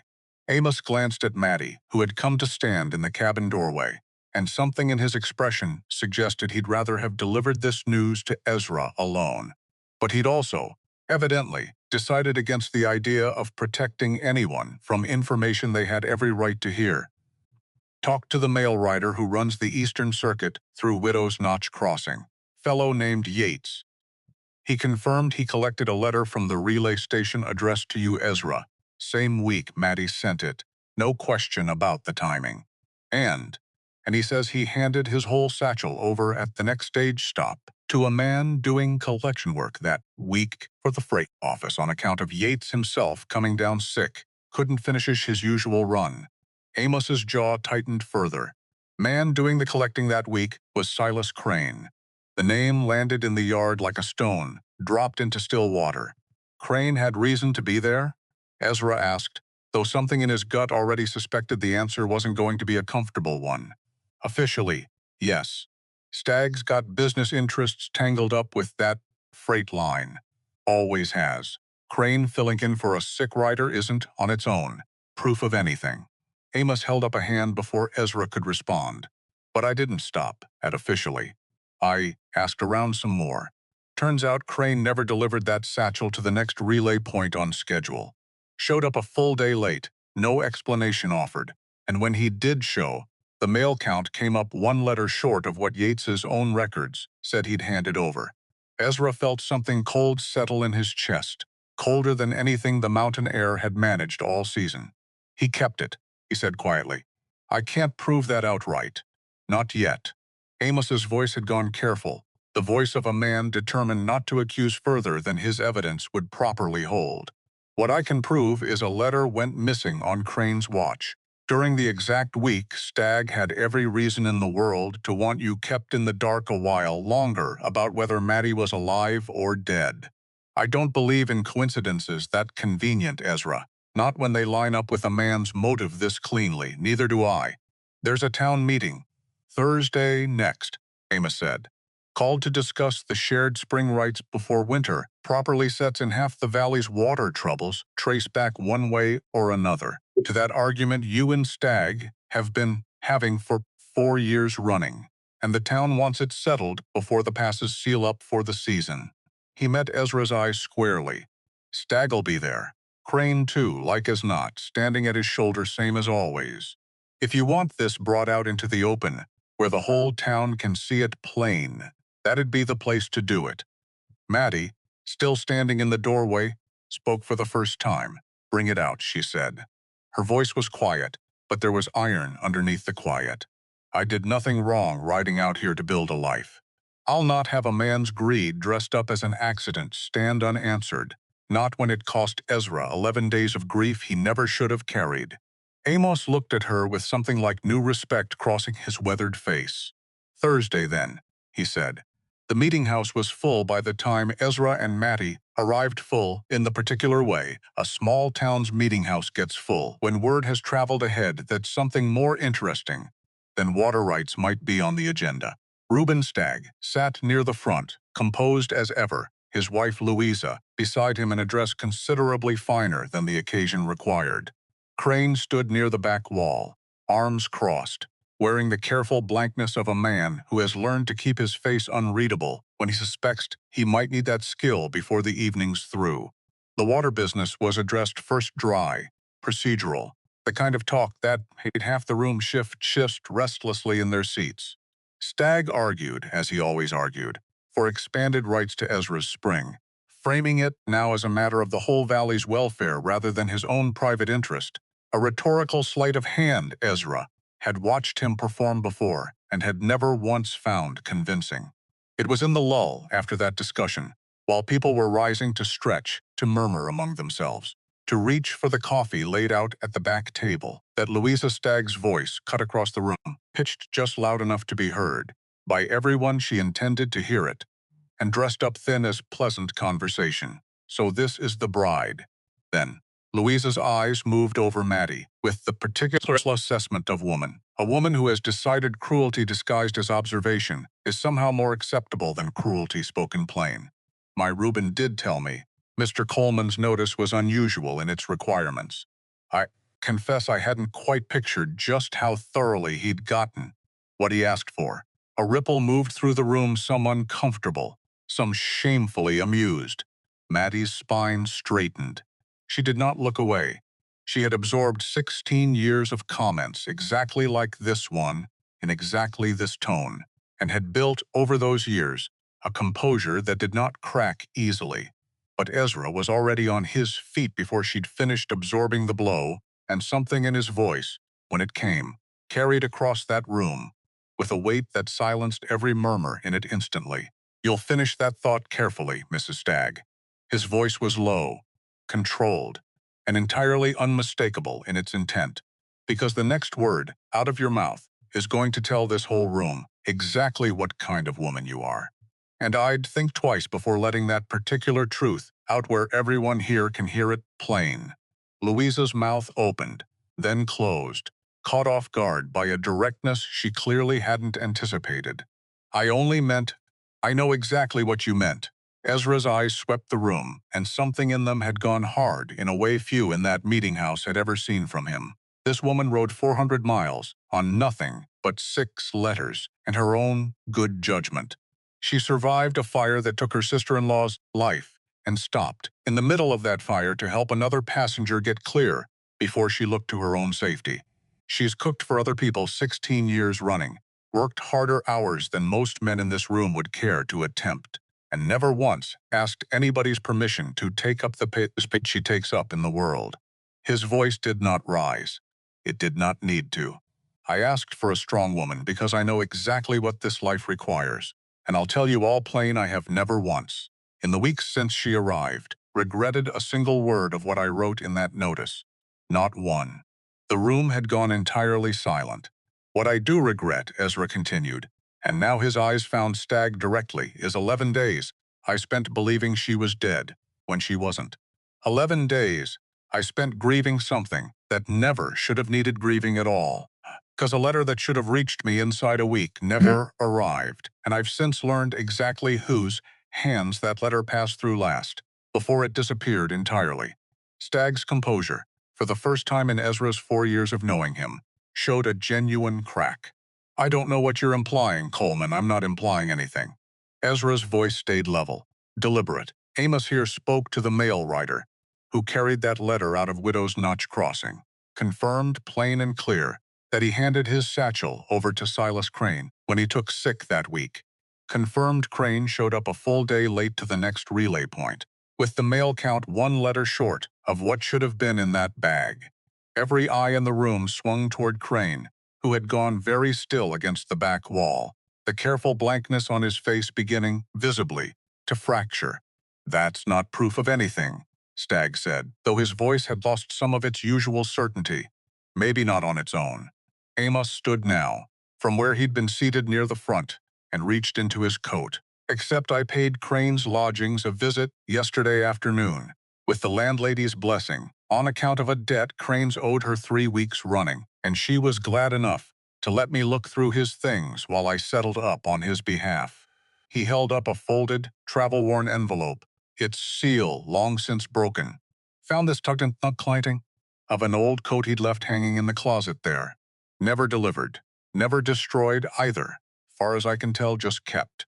Insurance, maybe, in case a man like Stagg ever needed proof he could produce that his hired hand had done exactly what he'd been told to do.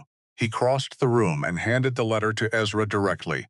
Ezra unfolded it with hands that were not entirely steady. He recognized the handwriting immediately, the same neat, careful hand that had written him 6 letters across an entire autumn, the hand that had confessed to understanding what it meant to carry something heavy and still rise each morning to do the work anyway. "I am alive," it began. "There has been a terrible mistake, and I fear it may have reached you before this letter does." He read no further out loud. He did not need to. The room had already understood, from his face alone, exactly what he was holding. Crane. Ezra's voice, when he looked up, had gone quiet again. But the quiet now carried something considerably more dangerous than the volume it had shed. "You want to explain to this whole room why a letter meant to spare a grieving man 11 days of unnecessary sorrow ended up hidden in the lining of your coat instead of in my hands where it belonged." Crane's jaw worked silently for a moment. He looked briefly toward Stagg, a look that asked, plainly, for some rescue that did not come, because Reuben Stagg had already understood, faster than his hired man had, exactly how thoroughly the evening had turned against him, and a man like Stagg did not spend his own standing rescuing someone else's. "Mr. Stagg told me to hold it," Crane said finally, the words coming out low, almost relieved.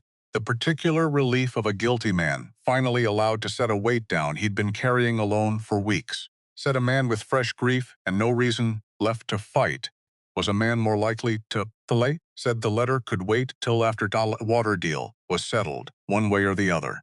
The room erupted, not loudly, not with shouting, but with the low, furious murmur of a small community realizing, all at once, exactly what had been done in its midst, to one of its own, for the sake of a piece of land and a spring of water that had never belonged to the man scheming for it in the first place. Stagg rose to his feet, his composure entirely abandoned now. "This is a private business matter. It stopped being private," Amos said flatly, "the moment it cost a man 11 days of grief he never should have had to carry, over a woman he'd come to genuinely love." Nobody in that room argued the point. Not even Louisa Stagg, who had gone very quiet in her fine dress, her earlier cruelty apparently having found, at last, its proper reflection in the man she'd married. Stagg and Crane left the meeting house separately, neither one waiting for the other, which told the room something about the particular loyalty such arrangements actually contained, once the arrangement stopped being convenient. Ezra did not watch them go. He had turned instead, toward Mattie, who stood very still beside him, her composure only now beginning to show the smallest tremor at its edges, not from what had been said about her, he understood, but from the sheer unexpected force of watching a man stand up in a room full of his neighbors and defend her with that much conviction. "You didn't have to do that," she said quietly, once the room had begun to empty around them. "Yes," Ezra said. "I did." He did not elaborate further, and she did not ask him to. Some things she had learned across 6 letters and several weeks of living beside him did not require elaboration to be understood completely. The storm arrived 4 days later, earlier in the season than anyone had properly prepared for, sweeping down off the peaks with a suddenness that caught even the valley's most experienced hands off guard. It came in the night, wind first, then snow, so thick and so fast that by morning the pass at Widow's Notch, Widow's Notch, the one that had taken Sarah, not the distant crossing that shared its name, had begun sealing itself shut exactly the way it had sealed itself shut 5 years before. The trouble was the cattle. Half the valley's herds, including Ezra's own 40 head, and a considerable number belonging to smaller ranchers further down the ridge who depended on the shared grazing land near the spring, were caught out on the high pasture when the storm hit pasture that sat cruelly on the far side of a narrow stretch of trail that the storm was actively, methodically closing off. Amos rode up through the first hard hour of snowfall with the news, his horse laboring visibly against drifts already forming faster than any horse should reasonably have to fight through. Herds are trapped on the high pasture, Amos shouted over the wind, barely dismounted before the words came out. If that trail seals before somebody gets them moved down, whole valley loses its winter stock. Spring water's up there too. Ezra, the main feed line, runs right along that same stretch, freezes solid where it's exposed, and half this valley's counting on that water, clear through till thaw. Ezra felt something in his chest go cold and still, the particular stillness of a man staring directly at the geography of his own worst memory and understanding with brutal clarity that it was asking something of him again. "That's the same stretch," he said. Not a question. A fact he needed to say out loud, once before he could make himself move past it. "I know it is." Amos's face was grim. "I wouldn't ask if there was any other way through in time, but you know that ground better than any man in this valley, Ezra. Know exactly where the trail holds and where it doesn't, better than anybody left standing in this town." Ezra stood a long moment in the driving snow, and something in him, something that had spent 5 years standing at the bottom of that exact pass in his own mind, trying and failing, over and over, to reach a place the mountain had refused to let him reach, recognized, finally, the shape of the choice in front of him. He could let the fear stand, the way it had stood for 5 years, immovable, untested, permanently unresolved. Or he could ride toward it, deliberately, one more time, and find out whether the mountain still held the same verdict it had handed down before. "I'll go," he said. Maddie was already at the door when he came back inside, for his coat, her own coat half on already, her expression leaving no room whatsoever for an argument he hadn't yet attempted to make. "You're not riding up there alone. Maddie, I've spent 16 years lifting things men twice my size. Assumed I couldn't manage," she said, her voice level, entirely without theater. "I've bandaged a stranger's leg in the middle of a burning rail car, with my own hands still shaking from shock. I am not staying in this cabin, warm and useless, while you ride into the exact place that's haunted you for 5 years. Alone. In a storm that could bury you before anybody even knew to come looking." She finished buttoning her coat. "You need hands up there that won't panic if something goes wrong." "I don't panic, Ezra. Never have. That's precisely the thing half this valley spent weeks making fun of me for. It's exactly the thing that's about to be useful." He looked at her a long moment. He thought about arguing further. He thought about every reason a careful, methodical man might list for leaving a woman safe afire while he faced a mountain that had already taken one wife from him. And then he thought about her, kneeling in a burning railcar's aftermath, calmly tending a stranger's wounds while smoke still hung thick in the air around her. And he understood, with a clarity that settled something old and troubled finally into place, that arguing would be its own kind of insult to exactly the strength he'd asked for in that first blunt letter months ago. "All right," he said. "Stay close. Do exactly what I tell you the moment I tell you it." "Always have," she said, and something in the small, fierce smile that crossed her face told him she meant it as both agreement and a promise. The trail up toward the high pasture ran narrower and steeper than Ezra remembered it running 5 years before. Though he understood, riding it now, that memory has a way of reshaping hard ground into something even harder than it actually was. The mind's own defense against having to survive the same failure twice. The snow came sideways, driven hard by wind that screamed through the rock walls the same way it had screamed the night he'd tried and failed to reach the doctor for Sarah. He felt the old panic rise in his chest at the sound of it, felt his hands go tight and cold on the reins in a way that had nothing to do with the actual temperature, until Maddie's voice, steady beside him, cut through the wind and the panic both. "Which way past the switchback?" Simple, practical, entirely uninterested in indulging whatever ghost was currently trying to climb up out of Ezra's chest and take the reins away from him. "Left fork," he called back. "Right one runs out along a shelf that won't hold this much fresh snow." "Left fork," she repeated, filing it away the way she filed away everything, without fuss. They pushed on. The cattle, when they finally reached the high pasture, had already begun bunching together against the worst of the wind, instinct doing what instinct does, though instinct alone would not get 40 head of frightened, half-frozen animals down a narrow trail in time. "We drive them in groups," Ezra shouted over the wind. "Small ones first. Fewer to manage at once, on a trail this narrow. Tell me where to stand," he told her. She went, without hesitation, to the position he indicated, a narrow choke point where the trail bottlenecked between two rock outcroppings, a spot where a single steady presence could turn a panicking animal back onto the trail, instead of letting it bolt off into a drift where it might founder and freeze before anyone could reach it. She stood there through 3 separate drives, through cattle bawling, and shoving past her close enough to nearly knock her from her feet, through wind that would have sent a smaller, more delicate woman stumbling, and she did not move, did not flinch, held her ground with a steady, planted solidity that turned every single animal that came at her exactly the direction it needed to go.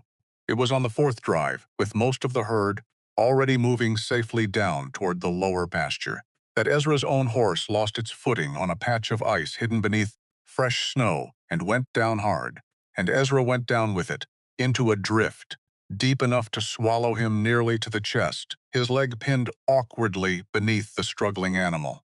For one terrible suspended second, the old fear came roaring back up out of 5 years of burial, whole and complete and utterly convinced that this was how the mountain finished what it had started 5 years before. Except Maddie was already moving. She reached him in seconds, dropping to her knees in the snow beside him, without a moment's hesitation, and got both hands under the horse's shoulder, and with a strength that came from 16 years of hauling full stock pots and heavy sacks of flour, without ever once asking permission to be as strong as she actually was, she hemmed the animal's weight up and off him, just enough for Ezra to drag his own leg free. "Can you stand?" Her voice was tight with effort, but entirely without panic. "I think so." "Then stand, Ezra Coleman, because I did not ride up this mountain in a blizzard to bury a second person on it." He stood, his leg held, bruised but unbroken. The horse scrambled back up beside them, shaken but sound. He looked at her, then snow in her hair, her face flushed hard with cold and exertion, her hands still gripping his arm to steady him, and felt something break open in his chest that had nothing to do with fear at all. "You just saved my life," he said, and his voice came out rougher than the wind alone could account for. "I know." She managed somehow, even now, a small fierce smile. "Try not to make a habit of needing it. My arm's still healing from the last emergency I helped see through. Despite everything, the cold, the danger, the ghosts still hanging thick in the wind around them." Ezra found himself laughing, briefly, helplessly. The sound startled out of him the way Sarah's laugh used to startle birds from trees, and something in that laugh, echoing off rock walls that had once held nothing but his worst memory, felt like the mountain finally, quietly, giving something back. They got the rest of the herd down before full dark, and the spring's feed line held, undamaged, buried deep enough beneath the drifts, that the coming freeze would not reach it before the valley's ranchers could properly winterize it come morning. The valley's water, the thing Reuben Stagg had spent 4 years scheming to control through every method except the honest one, held safe that winter because of a mountain man who had finally ridden toward his own worst fear instead of standing frozen at its base, and a woman the whole valley had, weeks earlier, found reason enough to laugh at, whose steady, uncomplaining strength had turned out to be the exact thing that saved him. Word of it moved through the valley the way word always moved, and this time it moved kindly. There was no more talk, after that storm, of a mail-order bride too heavy for anyone's approval. There was only talk of the woman who'd stood her ground against a stampede in a blizzard, and pulled a full-grown man out from under a fallen horse with her own 2 hands. Reuben Stagg, already disgraced before the whole valley by the letter Amos had produced, found what remained of his standing collapse entirely in the weeks that followed. Ranchers who had once tolerated his ambition out of simple economic necessity now found they had considerably less patience for a man who had tried to exploit a neighbor's grief for the sake of water rights he'd never had any honest claim to. His business dealings dried up one by one, the way water dries from a channel once its source has been cut off elsewhere. By the time the pass is fully sealed for winter, Stagg had already made arrangements to leave the territory entirely come spring, and few in that valley found themselves inclined to wish him well on the journey. Crane left sooner. Nobody much troubled themselves to ask where he'd gone. Ezra went up to Sarah's grave 3 days after the storm, on a clear, cold morning with the sky scrubbed blue and empty overhead, and this time he did not go alone. Mattie walked with him part way up the slope and then stopped, at a respectful distance, understanding without needing to be told that some part of this particular walk belonged to Ezra by himself. He stood at the marker a long while, and this time, unlike the silent morning weeks before, the words did not fail him. "I went back up there," he said finally, "to a woman who had been gone 5 years and who he still, some part of him understood, would always carry a little of forward with him. Widow's Notch. Same stretch that beat me the night you needed me most." His voice was steady, but there was something in it that had not been there the last time he'd stood on that slope. Something that had finally, quietly, found its footing. "I couldn't save you that night.